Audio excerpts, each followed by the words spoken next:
Monkey has a question. In the middle of the forest, there are two monkeys, both intelligent, both strong, both talented.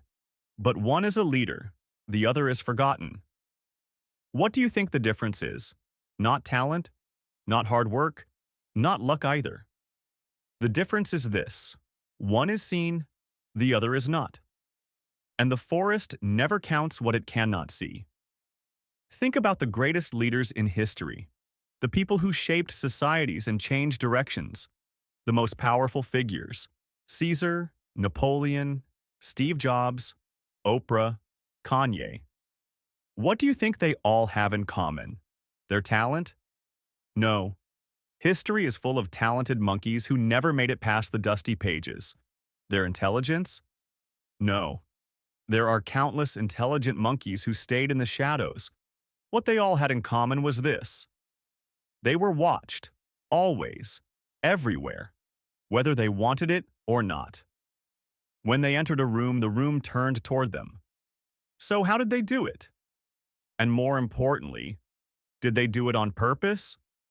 Monkey will answer that question today. But first, Monkey needs to tell you something. If you watch until the end of this video, you will never look at a powerful person the same way again. Every charisma, every aura, every so-called natural magnetism, you will see it differently. Because none of it is an accident. Ready? Let's begin. Grab your coffee and listen closely. Robert Greene states law 6 like this: everything is judged by its appearance. What is unseen counts for nothing. Never let yourself get lost in the crowd. Never let others define you. Make yourself appear larger, more colorful, more mysterious than the bland and timid masses. What is unseen counts for nothing. Monkey wants you to sit with that for a moment. You could be the smartest monkey in the forest. You could have the best fruit. You could have the best strategy. But if nobody is looking at you, none of it exists. Your intelligence is invisible. Your talent is invisible. You are invisible. You are no different from a ghost, and the invisible cannot lead, cannot influence, cannot win. But most monkeys misunderstand this. When most monkeys hear court attention, they think, make noise, shout as loud as possible, do something crazy, post everywhere. No, that is not it. Greene makes a critical distinction. There are two types of attention. Good attention: people cannot stop watching you because you are magnetic, mysterious, larger than life. They do not know what you will do next. They are drawn in. They are fascinated. They are influenced by you. Bad attention: people cannot stop watching you because you made a fool of yourself. They are looking down at you, not up. The goal is not just to be visible. The goal is to command visibility, to make them look up. So how? Monkey will tell you about P.T. Barnum. Barnum was a showman, but more importantly, he was a master of Law 6. He understood that the American public did not just want entertainment. They wanted to witness. They wanted to debate. They wanted to talk. Barnum gave them exactly that. He exhibited a woman claimed to be 161 years old who had supposedly nursed George Washington. He displayed a mermaid made from a monkey's body sewn onto a fishtail. Was it real? No. Did people come anyway? Yes, by the thousands. But here is the real point. Barnum did not just lie and get away with it. He created controversy deliberately. He invited journalists to expose his frauds. He welcomed the debate. Because he had realized something. The opposite of love is not hate. The opposite of love is indifference. Controversy kept people talking, and as long as people were talking, they kept coming. Think about it today. Which posts spread the most on social media? Not the best ones. The ones that get people talking the most. Barnum knew this in the 1800s. Now Monkey will tell you about Picasso. Picasso was not just a painter. Picasso was a performance. When he walked into a room, the room changed. He dressed differently. He spoke differently. He surrounded himself with extraordinary people in extraordinary places. He created an aura, the feeling that wherever he was, Something important was happening. Was Picasso the greatest painter of his time? Maybe. Maybe not. But Picasso understood something deeper. The story surrounding the art was just as important as the art itself. He planted himself so completely at the center of attention that his name became synonymous with genius, not just because of his work, but because of the presence he constructed around it. People did not just buy Picasso paintings. They bought proximity to the Picasso mystique. And now, let Monkey give you a modern example. Steve Jobs. Jobs was not technically Apple's best engineer.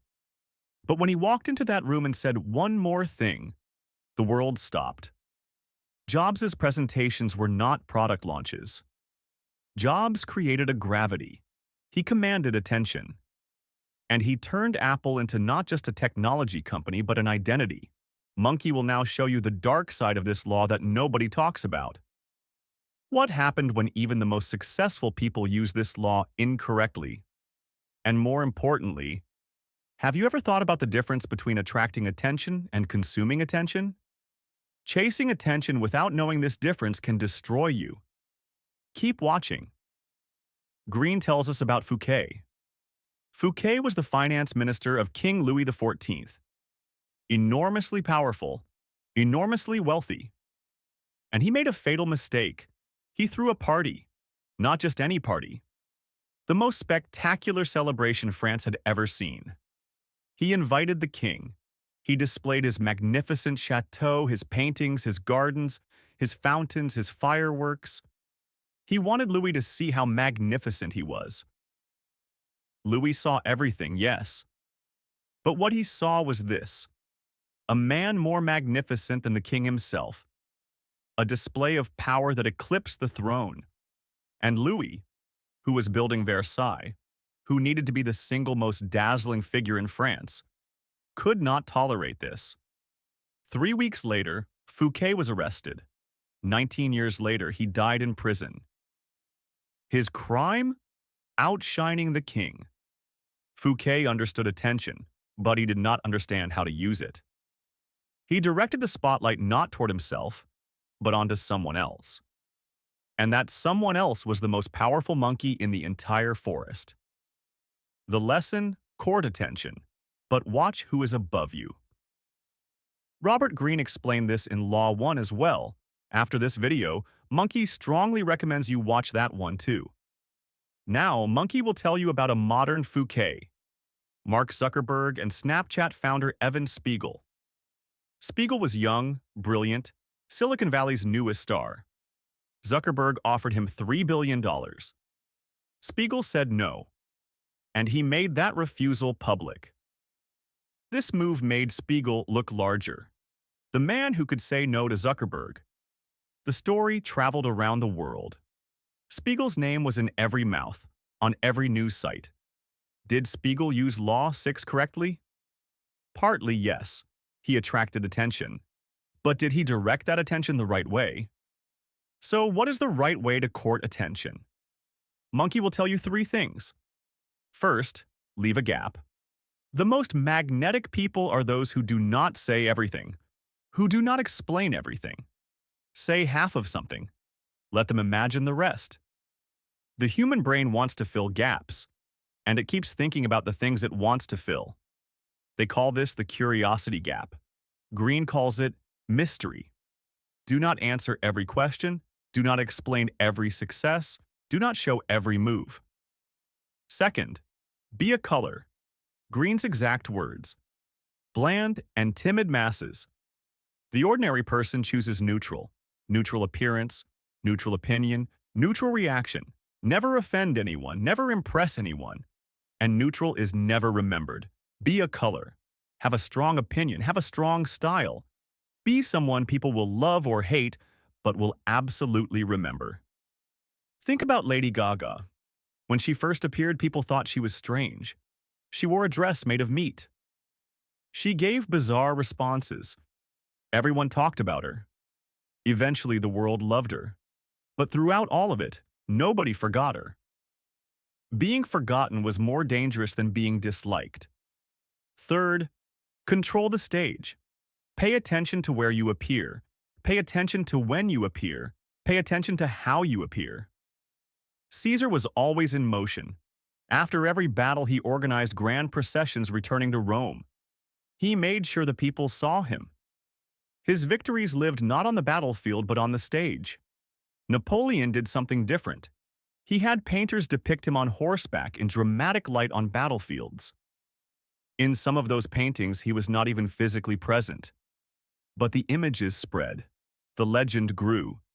Image sometimes overtakes reality. And now Monkey will say something to you. Is courting attention manipulation? Or simply a survival strategy? Monkey asks this. Picasso, Barnum, Jobs, did they manipulate people?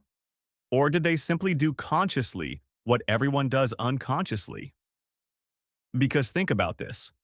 You are trying to court attention every single day.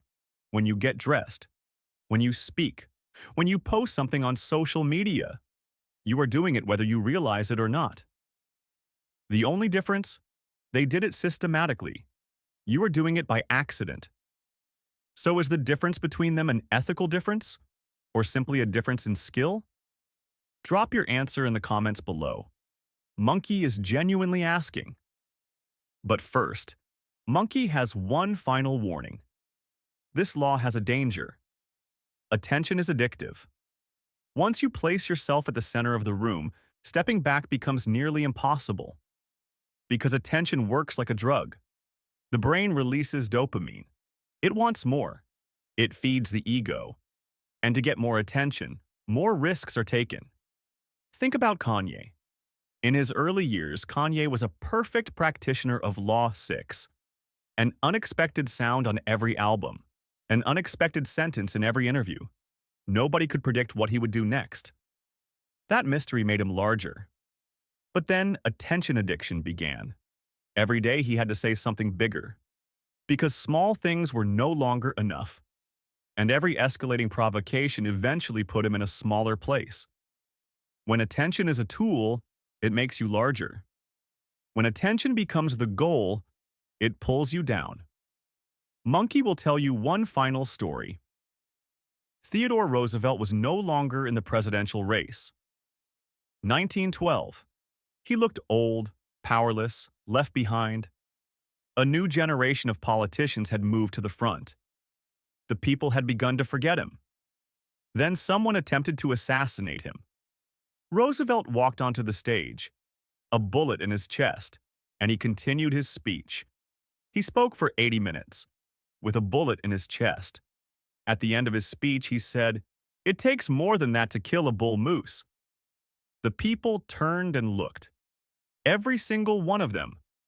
Roosevelt may not have taken the risk of death to court attention, but that moment transformed him from a mortal into a legend. Because he commanded the stage in the most dramatic way possible. So what should you do? Do not make noise. Be a color. Do not explain everything. Leave curiosity behind. Watch the stage. Where you appear matters as much as what you say. Do not outshine the wrong person like Fouquet, and use attention before it uses you, because the forest is always watching, always. The question is, does it remember you? Because what is unseen counts for nothing, and you deserve to be seen. It is never too late to learn these laws. It does not matter how old you are. If you want to learn the ones that came before this, they are all on this channel. Click the playlist and start watching. And if you want to keep going, subscribe and stay with Monkey. And as always, apes together strong.